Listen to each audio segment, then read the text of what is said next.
오늘은 신앙인의 순결함에 대한 말씀을 나누고자 합니다. 신앙인의 순결함은 도덕적 표현과 믿음의 행동으로 구별할 수 있습니다.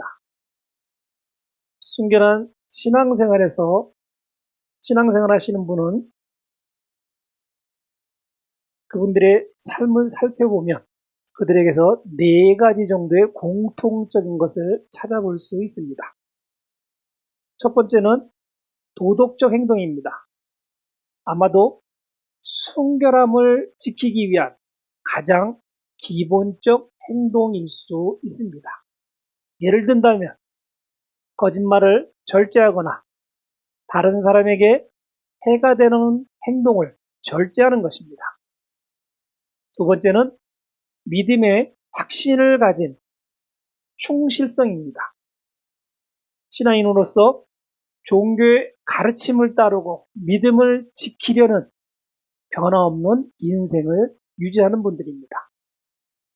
믿음이 상황에 따라 수시로 변한다면 변덕스러운 성격이나 또는 변화무쌍한 사람일 것입니다. 일반 세상에서도 환영받지 못할 정도일 것입니다. 세 번째, 정신적으로 깨끗함과 순수함을 유지하는 것입니다. 부정적인 생각이나 욕망을 통제하고 선한 생각과 감정을 키우는 것이 이에 해당됩니다. 네 번째로 인간관계에서의 순수함입니다. 예를 든다면 결혼 생활에서 배우자에 대한 충성과 존중, 그리고 성실한 애정이 이에 해당됩니다. 신앙생활에서는 예수님을 사랑하는 것 같이 현재에 속한 교회를 사랑하는 것입니다. 그리고 나를 사랑하는 것 같이 동료 신앙인과 이웃을 사랑하는 것이라고 할 수 있습니다. 그러면 신앙인들이 왜 순결을 지켜야 하는 것인지에 대한 말씀을 고린도전서 6장 19절로 20절의 말씀을 제가 읽어보도록 하겠습니다. 또한 너희 몸은 너희가 하나님으로부터 받은 바 너희 안에 계신 성령의 전인 것을 알지 못하느냐. 너희는 너희 자신 것이 아니니라. 너희는 값을 치르고 산 것이니 그러므로 하나님의 것인 너희 몸과 너의 영으로 하나님께 영광을 돌리라. 각 성도님들의 몸 안에는 누가 있다고 하셨습니까? 항상 성령님께서 함께 하신다고 성경은 말씀하고 있습니다. 영의 하나님, 육신의 하나님, 성령의 하나님, 이 삼위일체 되시는 하나님께서 성도님들의 개개인의 마음속에 늘 함께 하시고 계시다는 겁니다. 하나님은 순결하시고 완벽하신 존재입니다. 하나님의 순결함은 당신의 성격과 본성에 내재된 특성으로 하나님의 신성함과 도덕성은 하나님의 완벽성을 나타내고 있습니다. 또한 하나님의 순결함은 그분의 모든 행동과 결정에 반영됩니다. 하나님의 마음은 악에서 완전하게 벗어나 계십니다. 하나님은 어떠한 부패나 책임 없는 행동도 하지 않으십니다. 하나님은 당신의 순결함을 지키면서도 우리를 사랑으로 이끌고 계십니다.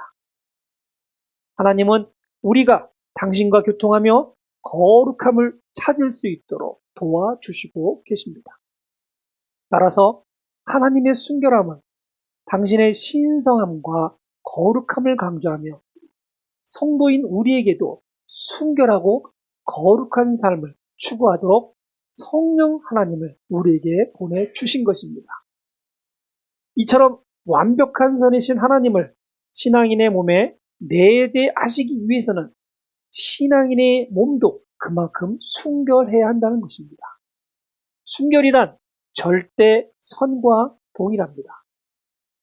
성령 하나님과 함께하는 신앙인들이 하나님의 성스러움과 도덕적인 가치를 무시하거나 부정하는 행동을 한다면 하나님께서는 무척이나 슬퍼하실 것입니다.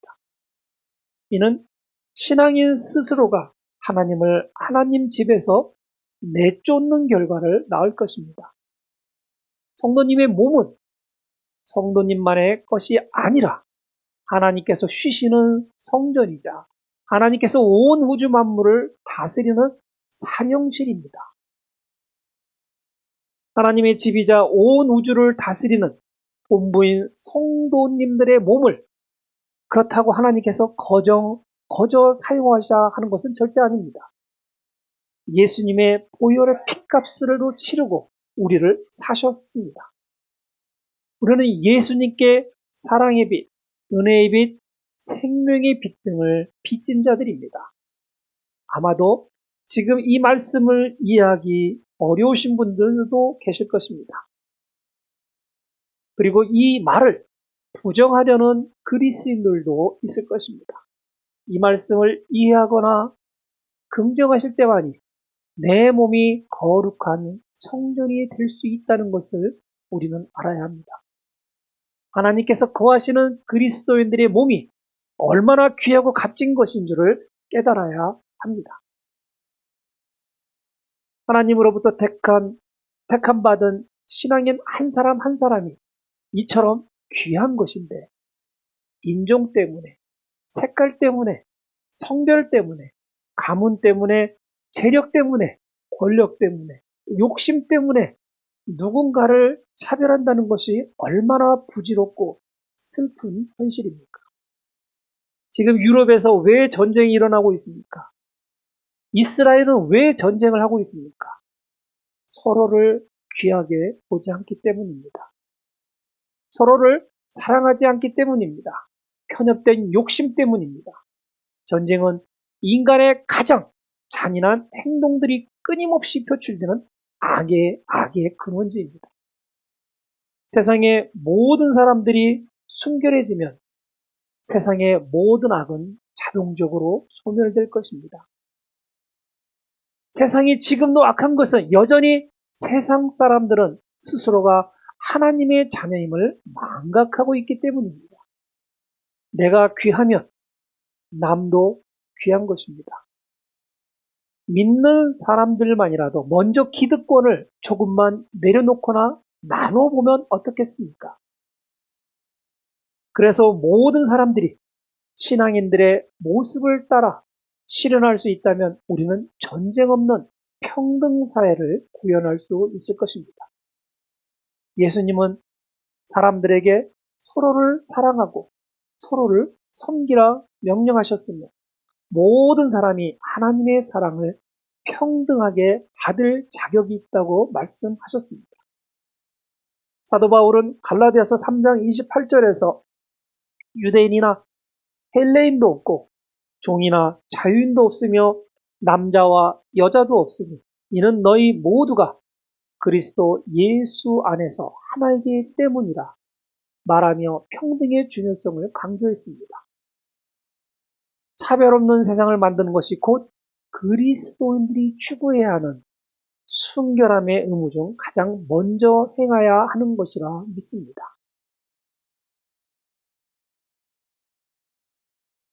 평등한 세상이 된다면 인간이 겪는 90%의 고난은 사라질 것입니다.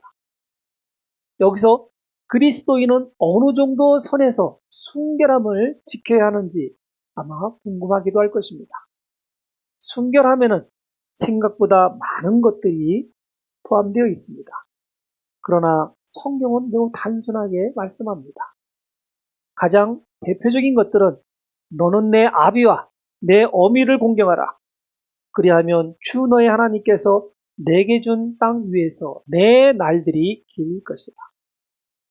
너는 살인하지 말라. 너는 간음하지 말지니라. 너는 도둑질하지 말지니라. 너는 내 이웃에 대하여 거짓 증거하지 말지니라. 너는 내 이웃의 집을 탐내지 말며 너는 내 이웃의 아내나 그의 남종이나 그의 여종이나 그의 소나 그의 낙이나 내 이웃의 소유 중 아무것도 탐내지 말지어라. 자, 이 말씀을 최대한으로 함축한다면 인간 세상의 윤리를 지키는 것이 신앙생활의 가장 근본이 될 수 있음을 지적하고 있습니다. 신앙이 세상과 동떨어져 있지 않다는 것을 강조하기도 합니다. 어떤 목회자나 선교사들은 마치 자신들이 매우 특출나다고 생각하는 경향이 있습니다. 기독교는 평등이라 하였습니다. 인간들에게는 서로 간의 존중만이 필요한 것이지 높고 낮음은 사라져야 할 것들입니다. 인간들에게는 높고 낮음은 오로지 우리 주 하나님 한 분뿐이십니다. 그러니 내가 높네, 네가 낮네는 이런 것들 자체가 신앙의 순결함에서 이미 멀어져 있다는 사실입니다. 순결함을 지키기 위해 피해야 할 것들은 좀 더 제가 구체적으로 간단하게 말씀을 나눠보겠습니다. 첫 번째는 간음에 대한 것입니다. 마태복음 5장 27절, 28절의 말씀입니다. 너희는 옛사람들에게서 너는 간음하지 말지니라고 한 말씀을 들었으나 내가 너희에게 말하노니 음욕을 품고 여자를 바라보는 자는 누구나 그의 마음에 그녀와 더불어 이미 간음하였느니라. 간음이란 우리가 알고 있는 일반적인 뜻도 포함되어 있습니다. 그러나 이 말씀에서 간음이란 하나님을 멀리하거나 순종하지 않는 자를 의미하는 것이 더 적절합니다. 선지자 호세아는 백성들의 배교를 매춘으로 여겼습니다. 그리고 배교를 하나님과 이스라엘 사이의 결혼계약의 파괴로 보고 있습니다. 별것 아닌 것 같지만 그리스도인이면서 점에 빠져 있다든지 이따금씩 타 종교 행사에 참여하는 것도 배교에 포함됩니다. 이스라엘 백성들이 죄의식 없이 이러한 문화에 당시에 젖어 있었습니다. 그들은 이방신을 섬기는 민족들과 결혼을 하였습니다. 농사를 짓기 위해 이방신을 섬겼습니다. 가나안족의 다산의식에 참여했습니다. 이는 혼결에 위배되는 행위이자 하나님께 대한 범죄라는 것입니다. 호세아 선지자는 하나님의 명령으로 고멜이라는 창녀와 결혼하고 자녀들을 낳습니다. 하나님께서는 호세아의 아들을 예스리엘이라 이름 짓고 딸을 로루하마라는 이름까지 지어주십니다. 지금 들으신 것 같이 간음과 순종을 분간하실 수 있으시겠습니까? 이스라엘 백성들은 순종하는 것 같지만 간음을 한 것입니다. 반면 호세아는 간음한 것 같지만 순종을 한 것입니다. 결혼한 부부는 서로를 위해서 최선을 다해야 하는 것처럼 예수님과 결혼한 우리는 신앙인으로서의 신랑 예수님을 위해 최선을 다해야 하는 것입니다. 신앙생활하면서 한눈을 파는 것이 곧 간음이라 제가 말씀드린다면 제가 너무 앞선다 말씀하실 것입니까? 두 번째로 신앙인들이 순결하기 위해서는 정결과 영성을 추구하여야 합니다. 고린도후서 7장 1절의 말씀입니다. 그러므로 사랑하는 자들아, 우리가 이러한 약속을 가졌으니 하나님을 두려함으로 거룩함을 온전히 이루어 육과 영의 모든 더러움에서 우리 자신을 깨끗게 하자.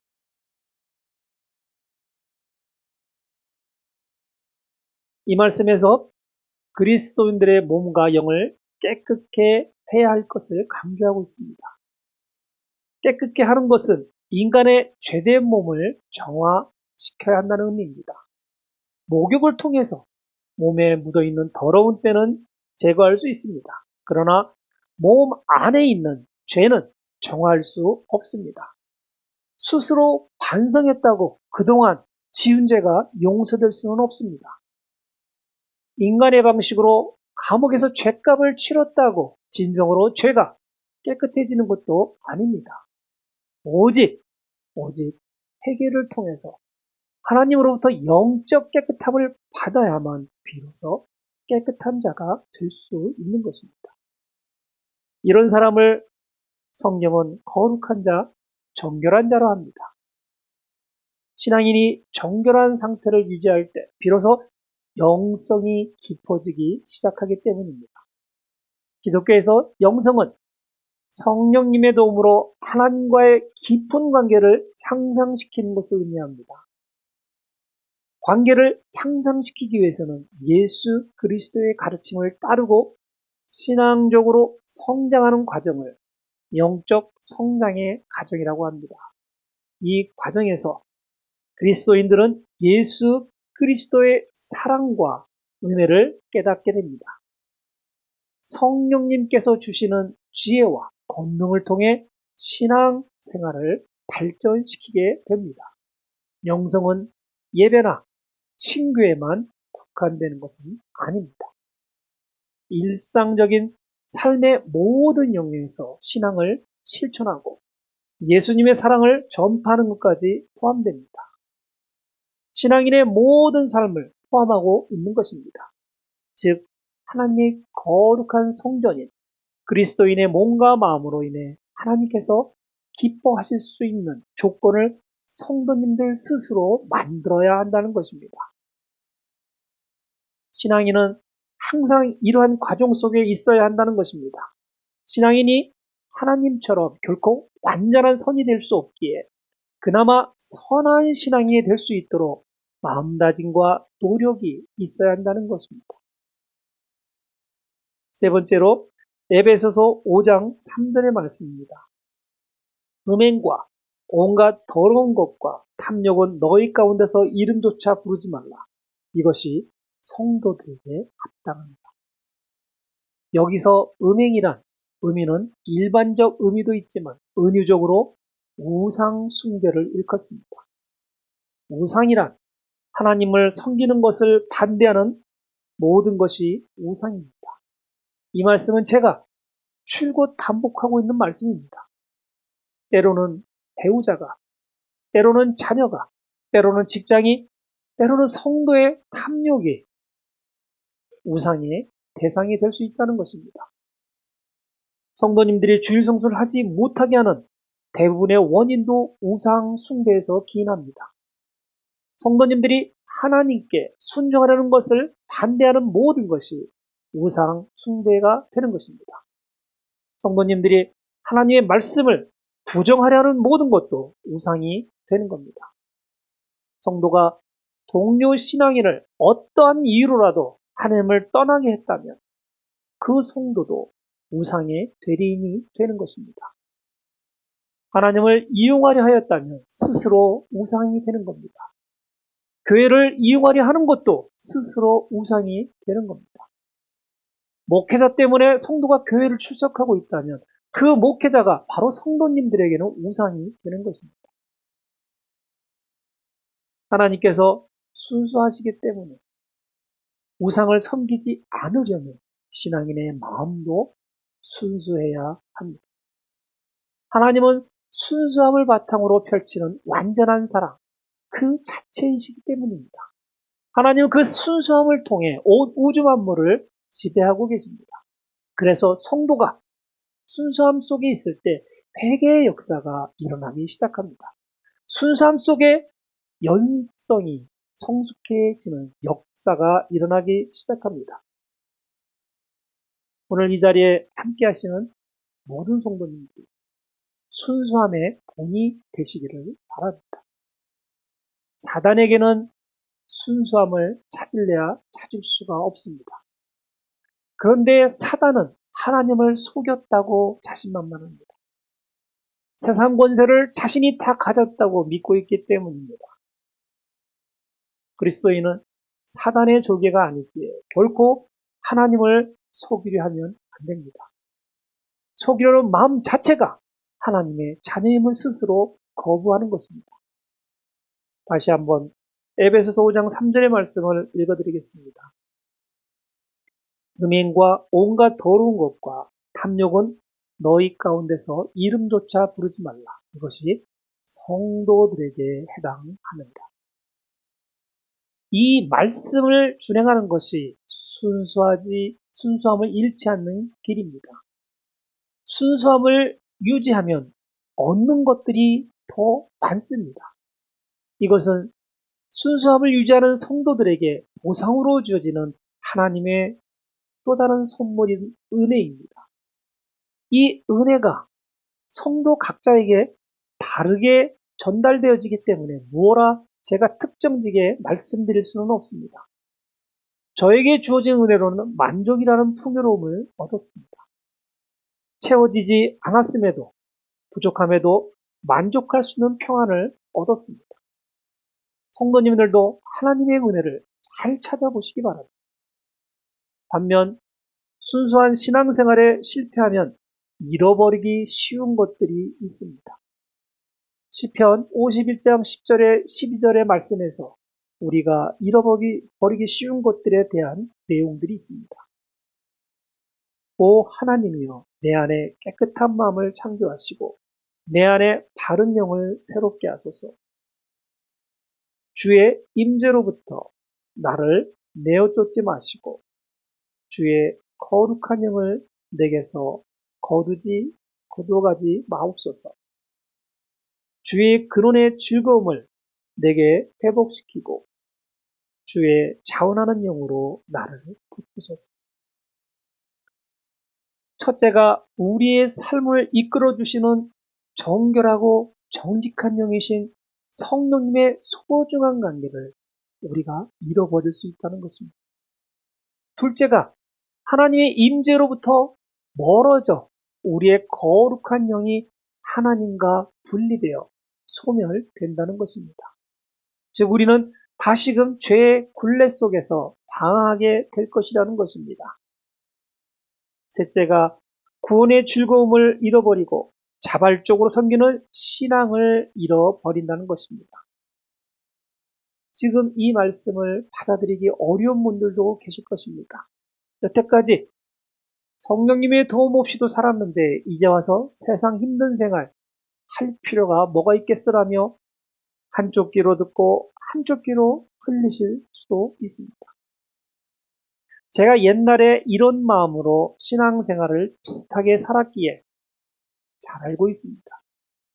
신앙을 내 편한 대로 해석했고 이용했습니다. 목사님의 설교가 도덕이나 윤리적 강의로만 여겼습니다. 이랬던 제가 무슨 은혜를 받을 수 있었겠습니까? 저의 겉은 양처럼 보일지 몰라도 속은 거짓 영으로 꽉 차 있었던 이리의 모습이었을 것입니다. 이는 신앙의 순결성을 무시했고 신앙 자체를 가볍게 보았기 때문입니다. 본인이 그리스도인이나 스스로가 주장하신다면 신앙의 순결성을 지키기 위해 최소한의 노력은 있어야 합니다. 디모데후서 2장 22절에서 내가 젊음의 정욕을 피하고 오직 순수한 마음으로 주를 부르는 사람들과 함께 의와 믿음과 사랑과 화평을 추구하라. 적절한 말씀을 지금 주고 계십니다. 신앙의 순결성을 지키기 위해 첫 번째로 순결성을 지키는 것에 방해가 되는 그 모든 것들은 성도님께서 피해야 한다는 것입니다. 무엇을 피해야 하는지는 아마도 성도님들의 사정에 따라 달라질 수도 있을 것입니다. 또한 신앙의 순결성을 위해 피해야 할 대상을 잘 선정할 필요가 있습니다. 그리스도인 안에서 모든 것을 다 사랑해야 하는 것은 아닙니다. 절대 악에 속한 사람이 있다면 그를 선하게 변화시키고 사랑해야 하는 것입니다. 인간의 무조건적인 사랑에는 피하지 못하게 하는 함정들이 너무나 많이 숨겨져 있습니다. 하나님의 사랑과 인간의 사랑을 동일시하는 것을 피해야 합니다. 예수님은 사랑을 행하시는 것이고 우리는 인간은 사랑을 나눌 수 있도록 해야 하는 것입니다. 행하는 것과 나누는 것은 결코 비교할 수 없습니다. 그래서 사단도 사랑스러운 모습으로 가증스러운 얼굴로 우리에게 다가오고 사단의 얼굴을 구별할 수 없을 정도로 합니다. 이를 구별할 줄 아는 성도님들이 되어야 합니다. 두 번째로 신앙의 순결성을 보존하기 위해 깨끗한 자들과 함께 생활하라는 것입니다. 여기서 깨끗함이란 신앙의 순결성을 지키는 신앙인을 언급합니다. 바로 여기에 함께 하시는 성도님들을 의미합니다. 자신의 필요와 요구와 유혹을 뿌리치고 예배를 드리고 계신 여기 계신 성도님들을 의미합니다. 세 번째로 선한 것을 추구하는 생활 태도를 유지해야 하는 것입니다. 신앙인들이 사모해야 하는 선한 것들이 있습니다. 거룩, 믿음, 사랑, 나눔, 보살핌, 화평 등등 많습니다. 이 중에서 한 가지만 선택해서 고르시면 안 됩니다. 불균형 잡힌 신앙인이 될 수 있기 때문입니다. 가능하면 이 모든 단어들을 사모하시도록 항상 신앙인들은 힘써야 합니다. 이 모두를 힘써 사모하고 행할 때 성도님들이 작은 예수가 되는 것입니다. 성도님들의 삶을 보고 시험에 빠져있던 떠난 자가 다시금 교회로 돌아올 수 있게 된 겁니다. 가족 구성원이나 교회 구성원들이 이 모두를 사모하고 행하려 할 때 비로소 신앙의 맛, 섬김의 맛, 나눔의 맛, 배려의 맛, 신앙의 순결함을 알게 될 것입니다. 그리고 신앙을 전할 수 있는 원동력과 마음을 비로소 성도님들이 품게 될 수 있을 것입니다. hendot은 한마음교회 성도님들은 무척 순수하신 분들이라 저는 평가하고 있습니다. 큰 교회는 여러 가지 부수적 이유로 성도 수가 점점 많아지는 추세입니다. 우리 교회처럼 작은 교회는 순수한 신앙심이 없으면 결코 출석하기 쉽지 않은 교회입니다. 이것이 우리 성도님들이 얼마나 신앙의 순결성을 잘 지키시는지 표현해 주시고 계십니다. 오늘 예배에 참석해 주셔서 너무나 감사합니다. 예수님도 성도님께서 순수한 예배에 참여해 주신 것에 대하여 무척이나 기뻐하실 것입니다. 앞으로도 우리 교회에서 신앙의 순결성을 유지하시면서 깊은 신앙의 세계에서 놀라운 하나님의 사랑과 은혜를 받으시며 기적을 체험하시기를 희망합니다. 서로 사랑해 주시고 서로 존중해 주시기 바랍니다. 앞으로도 서로 의지하시고 서로 나눌 수 있는 성도님이 되시기를 너무나 저는 바라고 있습니다. 서로 기도해 주시고 서로 보살펴 주시고 서로를 위해서 충분히 해 주시기 바랍니다. 이것이 교회가 존재할 이유이고 하나님께서 우리의 예배에 임재하시는 이유입니다. 오늘도 말씀 속에서 하나님과의 강한 교감을 얻어가시기를 바랍니다. 그리고 세상에서 제일 행복한 성도님들이 되시기를 바랍니다. 선한 사마리안처럼 선한 마음으로 신앙인의 순결함을 높이시는 성도님 되시기를 우리 주 예수 그리스도의 이름으로 축원드립니다. 아멘.